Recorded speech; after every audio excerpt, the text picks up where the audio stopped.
Everyone's talking about it. Bharat is now the fourth largest economy in the world by GDP. It's a headline plastered across news outlets, hyped by politicians, and celebrated on social media.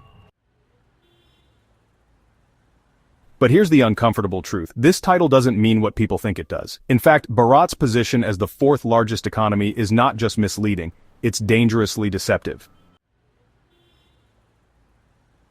Let's get one thing clear. Being fourth in the world by GDP only tells you the total size of the economy in absolute numbers, not how that wealth is distributed or how well the average citizen is doing. When you divide Bharat's GDP by its population, over 1.4 billion people, the story changes dramatically. On a per capita basis, Bharat is not even in the top 100. That means the average person in Bharat is still far behind in terms of income, access to services, and quality of life compared to most developed nations, and even many developing ones. So what does the title of fourth largest economy actually mask? It hides inequality. Bharat has some of the worst income disparity in the world. The top 1% hold over 40% of the country's wealth, while hundreds of millions of people still live in poverty. You can't seriously celebrate GDP milestones while farmers are protesting for minimum support prices, children are dying due to malnutrition, and entire states suffer from chronic infrastructure failures. And let's talk about the sectors actually driving Bharat's GDP. A significant portion of growth is driven by the service sector, IT, telecommunications, finance. But how many people actually benefit from that? The majority of Bharat's population is still dependent on agriculture, a sector that contributes far less to GDP and is chronically underfunded. Meanwhile, manufacturing, the sector that typically lifts countries into middle-income status, is stagnant, plagued by red tape corruption and lack of innovation.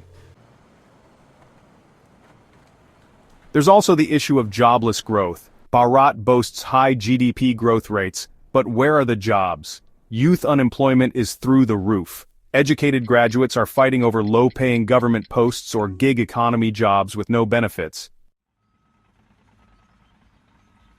An economy cannot be called successful when its growth fails to create real, stable employment opportunities. Then there's the infrastructure paradox. You'll see glossy bullet trains on promotional posters and smart city plans on PowerPoint decks, but step into a Tier 2 or Tier 3 city and you're faced with broken roads, garbage piles, power cuts, and collapsing healthcare systems. Bharat is building towers in the sky without fixing the foundation. And let's not ignore how GDP numbers themselves can be gamed. Over the years, Bharat has changed its calculation methodology several times, conveniently pushing the growth numbers up. Critics, including economists from within Bharat, have questioned the credibility of these figures. When GDP becomes more of a political tool than an honest measure of economic health, can we really trust the numbers? Global comparisons don't help Bharat's case either. Countries with far smaller GDPs are offering far better healthcare, education, and living standards to their citizens. Bhutan, for example, measures gross national happiness. Meanwhile, in Bharat, public spending on health and education remains among the lowest in the world on a per capita basis. What's the point of being the fourth largest economy if your citizens are still dying from preventable diseases and your schools are overcrowded and under-resourced? Even foreign investors are starting to notice the contradictions. Yes, Bharat is an attractive market, but they also see the fragility, bureaucratic delays, unpredictable policies, rising religious tensions, and a lack of skilled labor. Growth built on shaky ground isn't sustainable. At some point, the illusion fades.